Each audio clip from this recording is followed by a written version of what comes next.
In the vast expanse of the Atlantic, where the horizon merges seamlessly with the sky and the sea holds secrets centuries old, one ship has remained eternally suspended between fact and legend, the Mary Celeste. This was no ordinary vessel. Launched in 1861, it was a sturdy brigantine, built for long voyages and heavy cargo, its timbers seasoned by countless crossings of the Atlantic. Yet, in November 1872, it would become the most famous ghost ship in history, not because of the storms it faced, nor the ports it visited, but because it was found drifting completely empty. The ship had departed from New York on the 7th of November, bound for Genoa, carrying a valuable cargo of industrial alcohol.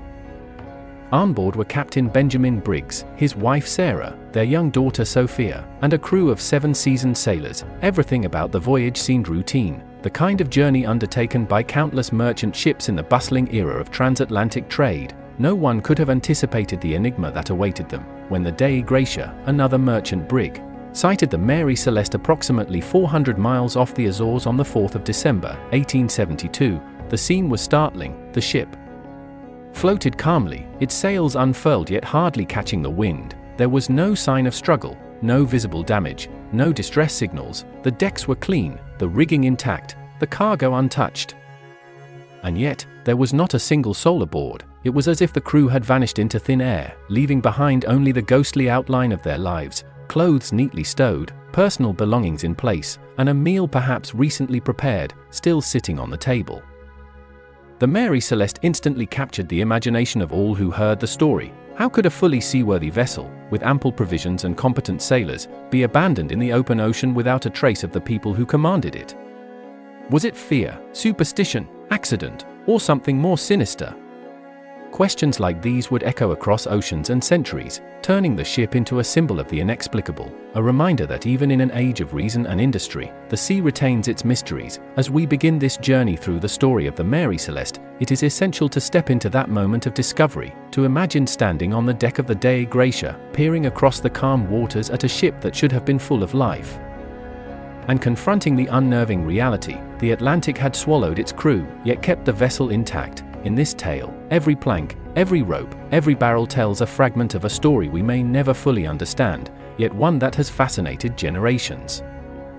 Benjamin Spooner Briggs was not an ordinary man of the sea. Born into a respected New England family of shipowners and merchants, he had salt water in his veins and discipline etched into his soul. Those who knew him described him as a man of faith and unwavering principle, the kind who would rather lose profit than compromise his sense of duty. At 37, he had commanded several successful voyages across the Atlantic, earning the admiration of his peers and the loyalty of his men. When he took command of the Mary Celeste, he did so not merely as a captain, but as a man embarking on a new chapter of his life. He had recently contemplated retiring from the sea to dedicate more time to his family.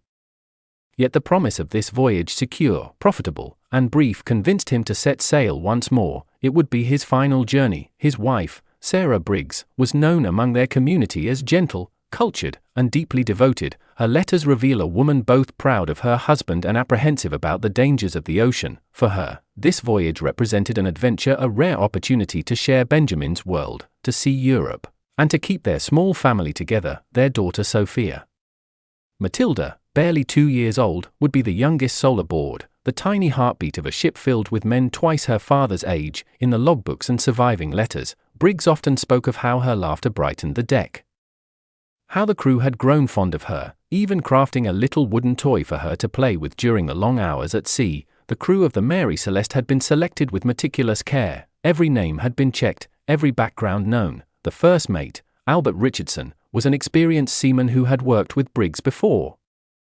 His second, Andrew Gilling, was a young but capable sailor from New York, eager to prove himself. The steward, Edward Head, was known for his discipline and order, keeping the captain's quarters immaculate. The rest of the crew, Volker Lorenzen, Arian Martins, Gottlieb Goodshard, and Bos Lorenzen, were all strong, reliable men from the north of Europe, familiar with harsh waters and demanding voyages.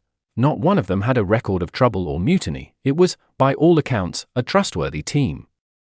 When the ship left New York on that cold November morning in 1872, spirits were high, the weather was calm, the cargo secured, and the captain's log recorded everything with precision: all well.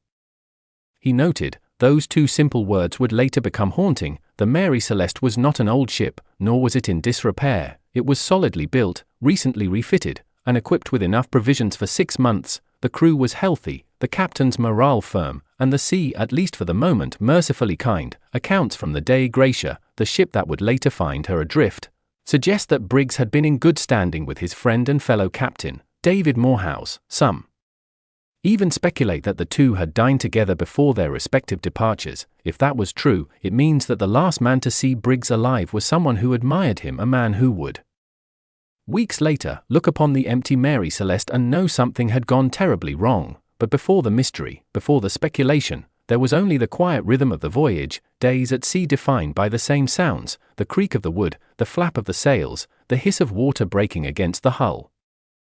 At night, Briggs often gathered his men for prayer, his voice calm and steady above the wind. Sarah wrote in her diary about how the sea seemed almost benevolent that first week, the sunsets brilliant, the stars clear, everything, she said, felt at peace. Those words would be the last we would ever have from her hand. In many ways, this was a voyage marked by harmony, no storms, no arguments, no omens, and that, perhaps, is what makes the story of the Mary Celeste so profoundly unsettling. For there were no signs of what was to come. The crew that set sail from New York was composed of good men, faithful, professional, sober, and loyal. The family that joined them was one of warmth and virtue. The ship that carried them was seaworthy, stocked, and sound, and yet, somewhere in the endless stretch between New York and Genoa, something occurred that erased them all. As the ship advanced into the Atlantic, the horizon widened, and the certainty of land faded. The Mary Celeste was now alone in the world, a speck on an indifferent ocean, guided by a man who trusted in God and his own experience. None aboard could have imagined that within weeks, their names would become a legend whispered by sailors in every port. The Mary Celeste had her chosen ones. They had embarked with faith and purpose, but the sea, as always, had plans of its own. On the 4th of December, 1872, the sea lay beneath a thick shroud of mist that blurred the horizon until it became indistinguishable from the sky. The crew of the Dei Gratia, a British brigantine commanded by Captain David Reed Morehouse, advanced slowly through the grey Atlantic waters on their way to Gibraltar when one of the sailors spotted, far in the distance, a silhouette moving erratically. Far too slow for a vessel under proper control, Captain Morehouse, a man of experience equal to that of Briggs and his personal friend, climbed to the poop deck and raised his spyglass. Through the swirling fog, the ship ahead appeared with torn sails and a rudder drifting free. Showing no sign of maneuver or direction, its appearance was that of a vessel deserted or lost to the currents. Morehouse could not have imagined that he was about to confront one of the deepest enigmas in maritime history. The distance between the ships narrowed slowly until they could read the name painted along the hull, Mary Celeste. The men exchanged uneasy glances. They knew that this vessel had departed from New York some weeks earlier, bound for Genoa, and that it should not have been. In that position, a chill ran down Morehouse's spine at the thought that it might indeed be the ship of his friend Briggs, from whom no news had been received. He ordered the speed reduced and preparations made to board.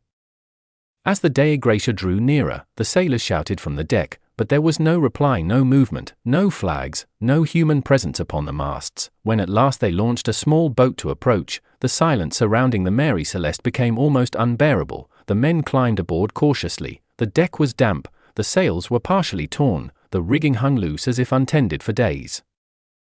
There was water in the bilge, but not enough to threaten sinking. The helm stood free, the hatches were open, and the hold, when inspected, revealed something even more baffling. The barrels of industrial alcohol were nearly all intact, save for a few with minor leaks. The cargo was secure, and yet the ship was completely deserted. The lifeboat was missing, and the ropes that once held it showed signs of having been cut or hastily untied.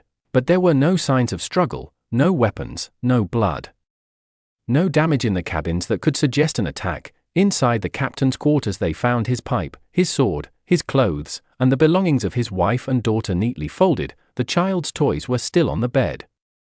The table was set, with remnants of food that seemed to have been prepared days earlier, a cup overturned, hardened crumbs, a stopped clock, and a ship's log whose final entry was dated the 25th of November, describing a position near the Azores. Nothing in that record suggested alarm, no storms, no malfunctions. Captain Morehouse then realized he was facing something truly inexplicable, a ship that had sailed without a crew for more than a week, in conditions that made it impossible to believe that everyone had simply vanished without trace. The men remained for a while upon the Mary Celeste's deck, gazing at the vastness around them. the sound of the mast creaking in the wind and the gentle lapping of water against the hull were the only noises breaking the absolute silence.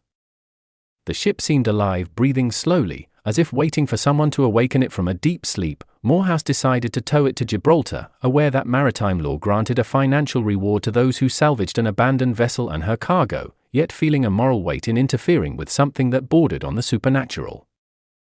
The return journey was slow and tense. The sailors of the Dei Gratia secured the Mary Celeste with ropes, keeping her at a distance to avoid collision, and each night some of them swore they heard noises coming from the empty ship, footsteps, creaks unlike those of the wind, wooden doors slamming as though echoes of a ghostly crew still moved within. A few began to fear the vessel was cursed, but Morehouse, rational and disciplined, forced them to remain calm and continue the tow. When both ships finally arrived at the port of Gibraltar on the 12th of December, the authorities were astonished. The Mary Celeste was practically seaworthy, her structure intact, her cargo in perfect condition.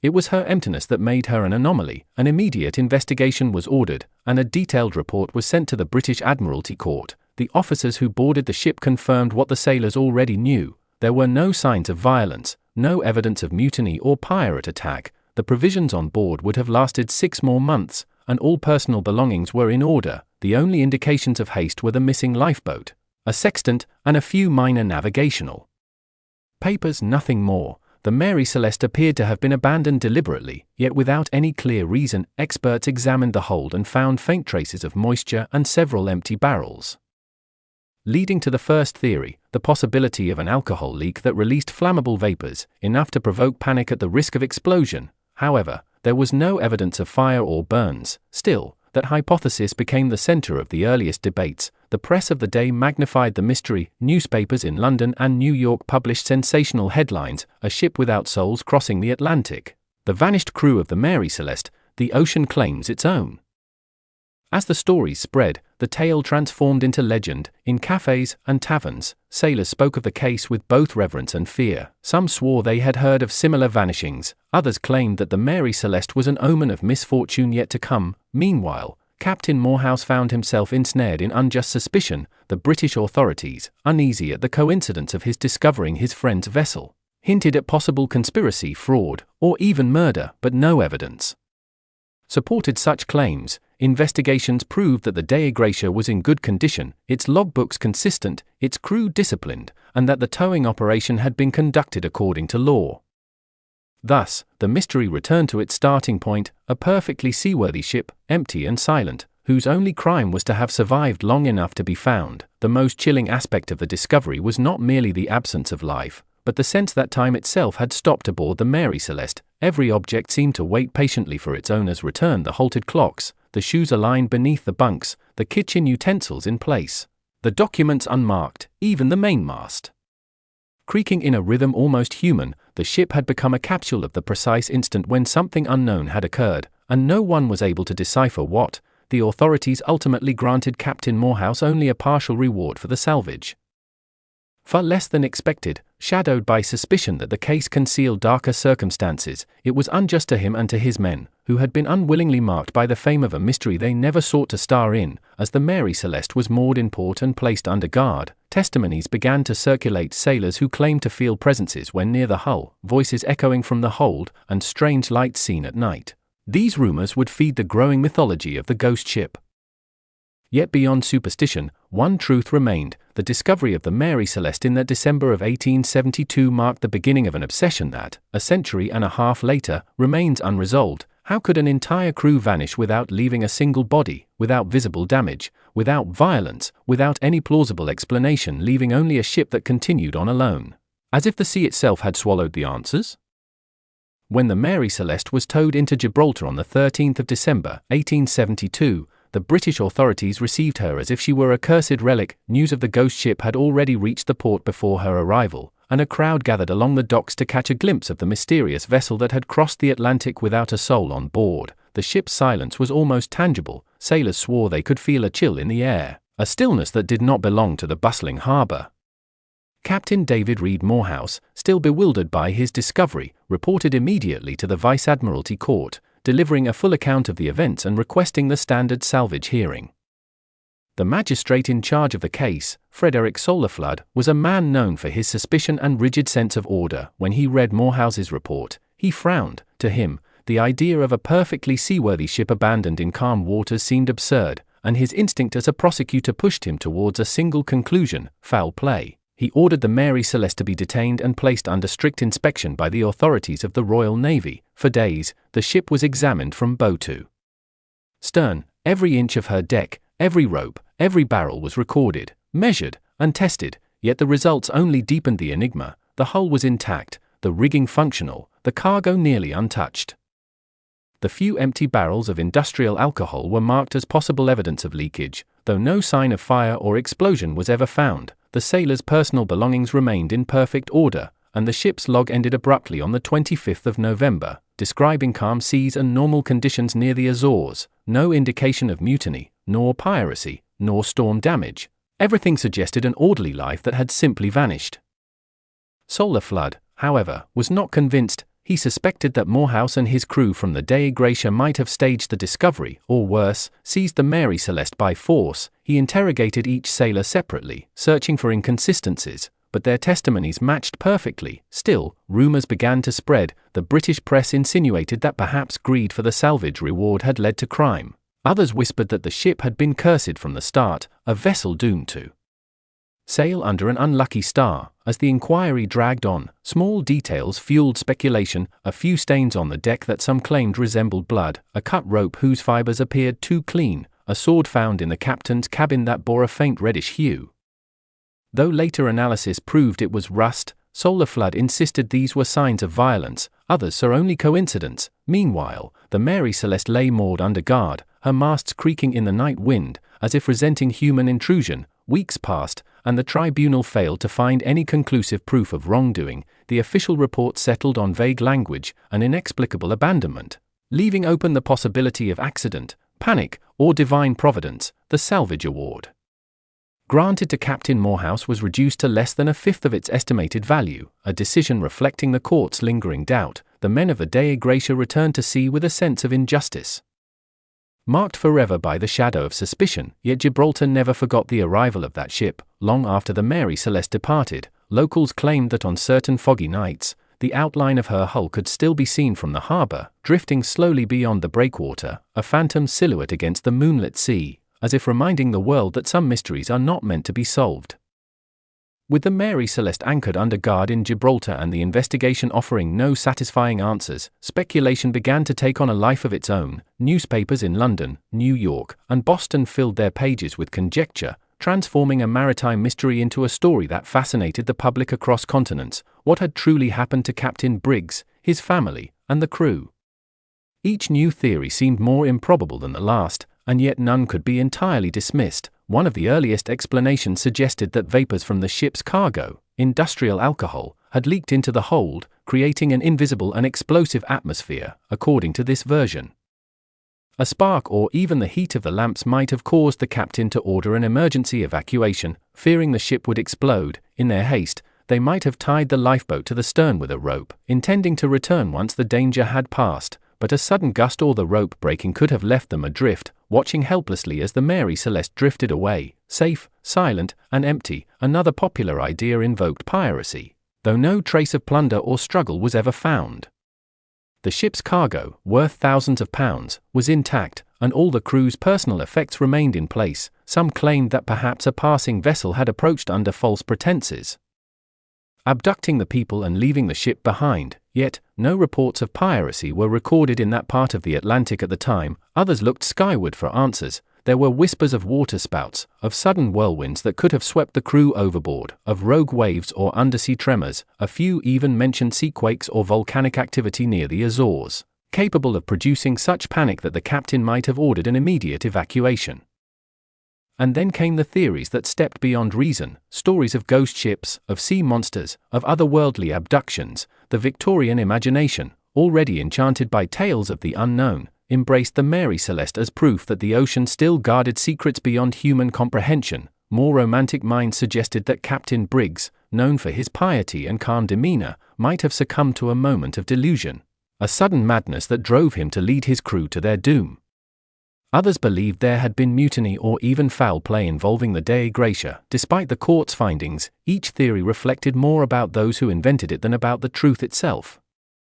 Over the years, the story evolved from rumor to legend. Writers embellished it with details never found in the records: ghostly meals half-eaten on the table, clocks that kept ticking long after the ship was abandoned, and phantom lights seen on her deck at night. None of these details appeared in the official logs, yet they endured, repeated so often that they became inseparable from the myth, in the taverns of seaports and the parlors of London alike. The name Mary Celeste came to symbolize the eternal enigma of the sea, a reminder that no matter how far mankind advanced in science or navigation, the ocean would always hold mysteries that defied explanation.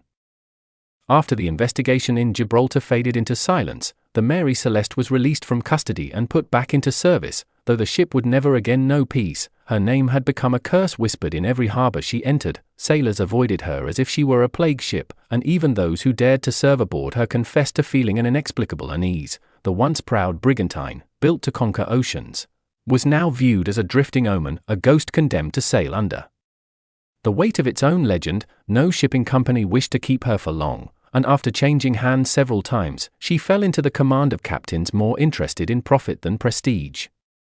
They hoped that time would erode her infamy, but instead, each new voyage seemed to deepen it. In 1873, just a year after the mysterious disappearance, she sailed again across the Atlantic, carrying mundane cargo, yet every incident on board, a sudden illness, a snapped rope, a faint noise in the night, was interpreted as a sign that the spirits of Captain Briggs and his crew lingered still. By the late 1870s, rumors of her being haunted were so widespread that sailors demanded higher pay to work on her. Even the mere sight of the Mary Celeste moored at dock brought uneasy silence among those nearby, as if the ship itself absorbed and reflected the dread of men. Years passed, and though her structure remained sound, misfortune seemed to follow her. She lost masts in storms that spared other ships, cargo went missing inexplicably, and on one voyage, a seaman claimed to have seen a woman and child standing by the rail at night, the ghostly silhouettes of Sarah and little Sophia Briggs, vanishing before his eyes. Such stories spread rapidly, and with every retelling, the Mary Celeste drifted further from reality and deeper into the realm of myth. By the 1880s, her owners had changed once more, and her purpose shifted to less reputable trade. She was stripped of her dignity, her timbers creaking with age, and her voyages grew increasingly desperate. She transported low-value goods to distant ports, often returning with losses. In 1884, her final captain, Gilman C. Parker, concocted a fraudulent plan to end her story once and for all. He loaded the ship with a worthless cargo, insured it for an excessive amount, and deliberately ran her aground on the Rochelois Reef off the coast of Haiti, hoping to claim the insurance money. But even in death, the Mary Celeste refused to grant peace to those who wronged her. The plan failed almost immediately. The cargo was revealed to be a sham, and Parker was charged with fraud. One of his accomplices died mysteriously before the trial, another took his own life, and Parker himself fell ill and perished shortly after being released from prison. To many, it seemed the ship had taken its final revenge. The remains of the Mary Celeste were left to rot beneath the Caribbean sun, her hull breaking apart under the waves. Her name carved forever into the annals of maritime lore, though her physical form vanished. Her legend endured. Writers, journalists, and storytellers kept her ghost alive in the imagination of the world. Arthur Conan Doyle, before creating Sherlock Holmes, penned a short story inspired by her. J. Habakkuk Jeffson's statement, which reimagined the mystery and popularized it for a generation who had never heard of the case. Yet his version, filled with invention, distorted the facts so thoroughly that even historians found it difficult to separate truth from fiction afterwards. From that moment, the Mary Celeste ceased to be merely a ship. She became a symbol of loss, of fear, of the unfathomable depths of the sea and the human mind. Her timbers are gone, her sails long turned to dust, but her name still drifts through the centuries like a whisper carried by the wind over the Atlantic. The story of the Mary Celeste is not just the story of an empty ship, it is the tale of how humanity, when confronted with silence, fills it with its own imagination. The ocean claimed her body, but legend claimed her soul. More than a century and a half has passed since the Mary Celeste was found adrift, yet her story continues to haunt both historians and dreamers alike. Every generation, armed with new technology and theories, has tried to pierce the same veil of uncertainty, and every time, the ocean seems to whisper back the same answer: silence. The mystery has proven so enduring that it has become less about the facts themselves and more about what they reveal of human curiosity, fear, and the timeless pull of the unknown. In the 20th century, investigators attempted to replace superstition with science. The first serious maritime historians revisited the logs, testimonies, and weather records of late 1872. They dismissed the more fanciful notions of sea monsters and ghostly abductions and instead proposed explanations rooted in logic, yet even logic struggled to make sense of the perfect emptiness found aboard. The most persistent theory remains that of the alcohol fumes, that a number of leaking barrels could have filled the hold with volatile gases, prompting Captain Briggs to fear an imminent explosion. He might have ordered everyone into the lifeboat temporarily, intending to return once the danger passed, but the small craft could have drifted away or overturned in rough weather, leaving the Mary Celeste to continue alone. It is an elegant theory, but one that rests on a silence impossible to confirm. Other researchers have proposed subtler causes. Some blame a sudden waterspout or rogue wave, powerful enough to flood the deck and create the illusion that the ship was sinking, forcing a hurried evacuation. Others suggest that the chronometer malfunctioned, leading Briggs to believe they were closer to land than they truly were, and that he abandoned ship too soon. There are even theories of food poisoning, mutiny, or secret smuggling, each carefully constructed, each missing a single crucial piece of evidence. The truth, it seems, remains beyond the reach of reason, lost somewhere between the pages of the ship's log and the silence of the sea. By the late 20th century, the Mary Celeste had transcended mere history to become a cultural icon. Her name appeared in novels, films, songs, and documentaries, a metaphor for disappearance, mystery, and the thin line separating order from chaos. Psychologists and philosophers found in her tale a mirror of human anxiety, the fear of being erased, of leaving no trace, of vanishing into the indifferent expanse of the world. In classrooms and maritime museums, the Mary Celeste came to symbolize the sea's refusal to yield all its secrets, even her image. A lone ship adrift in endless grey waters became shorthand for the unknowable. Modern oceanography has, of course, advanced far beyond the tools available in 1872. Satellite mapping, meteorological models, and computer simulations have all been used to recreate her final voyage. Yet, ironically, the more we analyze, the more the mystery resists resolution. The Mary Celeste has become what some scholars call a perfect mystery, one where the surviving evidence is complete enough to invite speculation but incomplete enough to deny closure. It is this balance that keeps her story alive, not in the dusty archives of history, but in the restless imagination of every listener. Her legacy endures not only as a maritime enigma but as a cultural artifact that connects generations. To some, she represents the limits of human understanding. To others, she embodies the poetry of the unknown. Each retelling, whether in a book, a documentary, or whispered between sailors in dim-lit taverns, adds another layer to the myth. The Mary Celeste reminds us that even in an age of satellites and science, there are still corners of the world, and of ourselves, that remain unreachable. Today, no fragment of her hull survives, and yet her spirit lingers. She sails now through the collective consciousness, a ghost ship carried not by waves but by words. Her story has outlived her wood and iron, proving that some mysteries are not meant to be solved, only remembered. And so the Mary Celeste continues her voyage, not across the Atlantic, but across time itself, forever chasing a horizon that recedes just beyond human grasp. As the case of the Mary Celeste gained fame, it became engulfed in rumors, misunderstandings, and hasty conclusions. The public fascination with the mystery led to decades of theories as imaginative as they were absurd, many of which were repeated so often that they eventually took on the appearance of truth. Yet behind the myth lay a long chain of human errors, confusions in reports, exaggerations in the press, and omissions in the original investigation that, over time, distorted the facts. This chapter is a journey through those discarded versions, through the theories that once seemed plausible but which, today, fail the slightest scrutiny. One of the first official hypotheses was that of mutiny.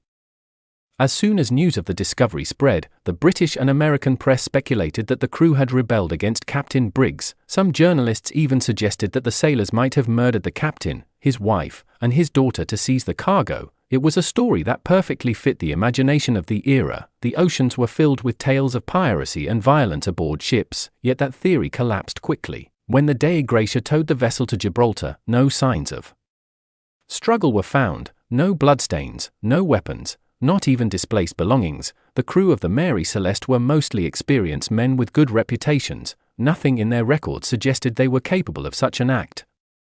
But the press had already done its work, the public wanted a crime, and the story of mutiny lingered for years. Another popular version was that of a pirate attack. It was said that the Atlantic still harbored pirates, especially along the trade routes to the Mediterranean. However, nothing of value had been stolen. The provisions, the navigational instruments, the clothing, even Sarah Briggs' jewelry, were intact. The pirates, if there had been any, would have taken the one thing that left no trace, the people, but the maritime reports of the time recorded no pirate activity in the area, and no other ship reported suspicious encounters. This hypothesis was quickly discredited. Then came an even more extravagant idea, that the Mary Celeste had been the victim of a natural phenomenon. Some mentioned waterspouts, ocean whirlpools, or air currents capable of lifting the lifeboat or causing panic among the crew. Others spoke of underwater earthquakes or even methane gas eruptions from the seabed. In the 70s, when the Bermuda Triangle captured public imagination, there were those who tried to classify the Mary Celeste as part of that category of impossible disappearances. Yet the ship's found position was far from the triangle, and no geological evidence supported such scenarios. The Atlantic can indeed be unpredictable, but nothing observed on the Mary Celeste suggested an event of that magnitude. There was also a particularly notable error in the official investigation. Inspector Frederick Soley Flood, in charge of the case in Gibraltar, was convinced that some criminal act had occurred. Flood mistrusted both Captain Morehouse and the crew of the Dei Gratia. And during the maritime inquiry he insinuated that they might have manipulated evidence or even murdered the Briggs to claim the salvage reward. It was an unfounded accusation, yet his insistence fed suspicion for years that the rescue had not been as honest as it appeared. Over time, it was proven that the Dei Gratia acted correctly, following the maritime procedures of the era, but the shadow of doubt lingered. Perhaps the most persistent and damaging theory was that Captain Briggs had gone mad. It was claimed he had suffered religious delusions, that he believed the ship was cursed or that the cargo of alcohol was sinful. According to this version, Briggs had ordered the crew to abandon ship in a moment of paranoia, condemning everyone. Yet those who knew him described him as a serene man, deeply religious but balanced. He had sailed for years without incident and was respected by both his crew and superiors. There was no sign of a lapse in judgment. This theory arose from a common prejudice of the time, the notion that fervent faith could lead to madness. An easy explanation for something that no one understood. The journalism of the 19th century, eager to sell copies, also played its part in confusing matters. Each newspaper invented its own version of the mystery. Some claimed bloodstains were found on deck.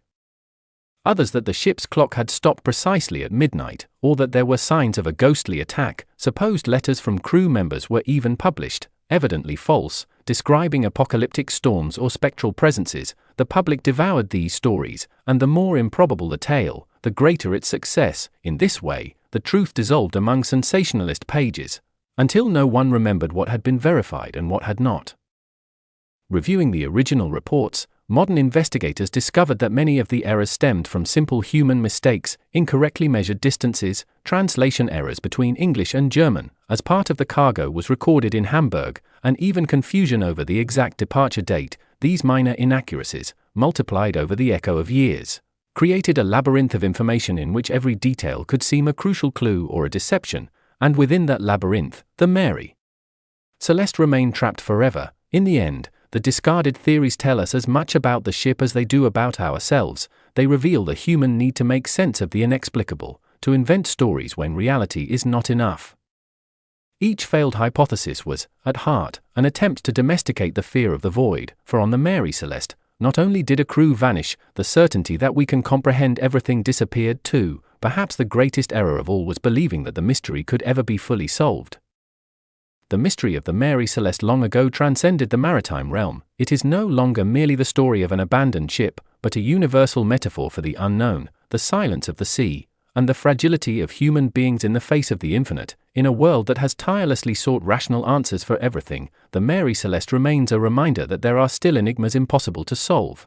Its story evolved from a simple nautical anecdote into a legend, and from legend into a symbol. The first step in that transformation was literary. In 1884, just 12 years after the discovery, a young Scottish doctor named Arthur Conan Doyle, years before creating Sherlock Holmes, published a story titled Habakkuk Jeffson's Statement. The tale was inspired by the Mary Celeste case, although he altered the ship's name to Mary Celeste, a mistake that was perpetuated in thousands of books thereafter. In Conan Doyle's story, the crew were murdered by a traitor on board, and the ship drifted cursed by an invisible presence. The story was an immediate success. Many readers believed it to be a factual account, and the line between fiction and history began to blur. From that point on, the Mary Celeste became synonymous with inexplicable mystery, and its name began to appear in poems, plays, and scientific articles. During the 20th century, the story was repeatedly reinterpreted.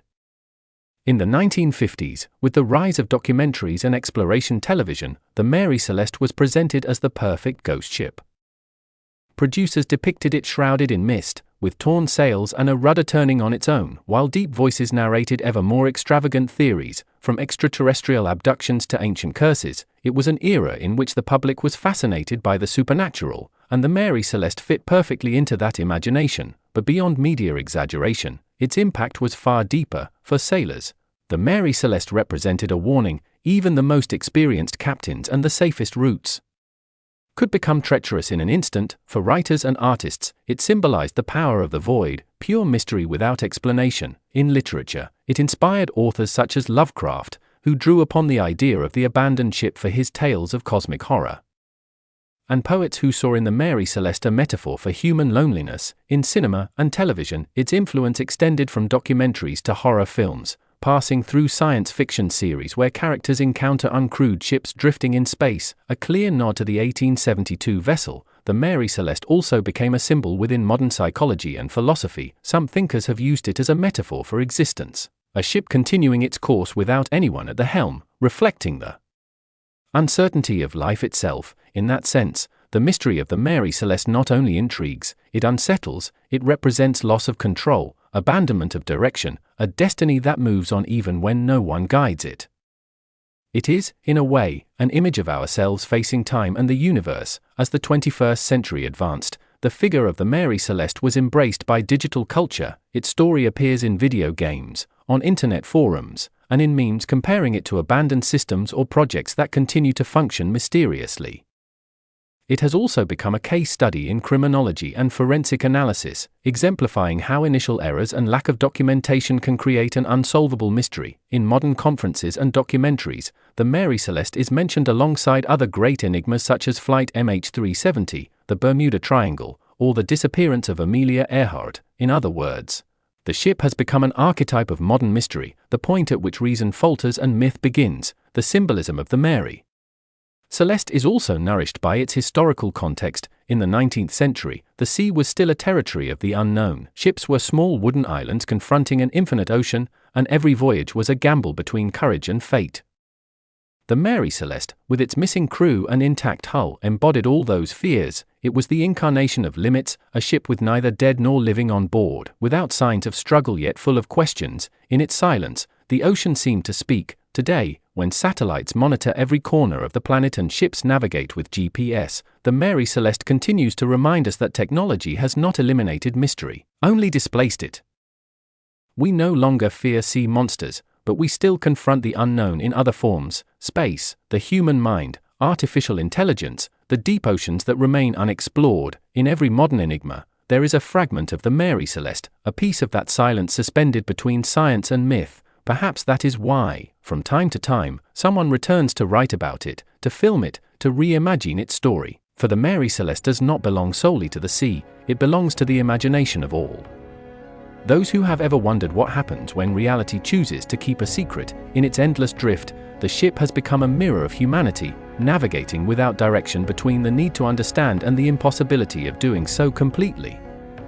And perhaps therein lies its true magic, reminding us that, even in a world obsessed with answers, there are still mysteries that prefer to remain afloat, unresolved, waiting for someone to look to the horizon once more and dare to ask again. The Mary Celeste continues to sail, even though its timbers have long since rotted away. It sails in the pages of books, in tales told by the glow of a lamp, in forums where someone once again asks what became of its crew. Each time its name is mentioned, the ship awakens once more, rocking slowly on a timeless sea, its sails filled with a wind that no longer exists. Throughout this journey we have explored theories, errors, testimonies, and fantasies. We have seen how a simple discovery in the middle of the Atlantic transformed into a legend that challenges generations, yet in the end, beyond scientific explanations or supernatural tales, what keeps this story alive is not the mystery itself, but what that mystery provokes. The Mary Celeste reminds us that there are things humanity cannot yet control or comprehend, that even in a world measured by satellites and algorithms, there remain spaces for the impossible. Perhaps Captain Briggs and his family made a desperate choice. Perhaps they were victims of the sea, or of their own fear. Perhaps we will never know what truly happened. And perhaps that is why the Mary Celeste never fully vanished, for mysteries once solved are forgotten. Those that remain open, however, accompany us always. The sea, after all, has its own language. Sometimes it returns remnants, bottles with messages, ships without crews. But it never delivers all the answers. In its calm surface or its unfathomable fury, the ocean preserves the memory of those who dared to challenge it, and the silence of those who were lost within it. And so, while the waves continue breaking somewhere in the Atlantic, the Mary Celeste carries on its invisible voyage, floating between history and myth, between reason and dream, a ghost ship that does not frighten, but invites us to look towards the unknown with respect, for in the end, all that we do, our quests, our questions, our stories, are nothing more than attempts to understand that very mystery, to keep sailing, even when we can never fully know where we are truly headed. Thank you for watching. If you enjoyed learning about this extraordinary event, please consider subscribing for more videos about forgotten moments in history. There are countless stories like this one, brief, fascinating, and full of lessons about power, ambition, and humanity. Until next time, I'm your narrator, and this was The Ship That Sailed Alone for Weeks.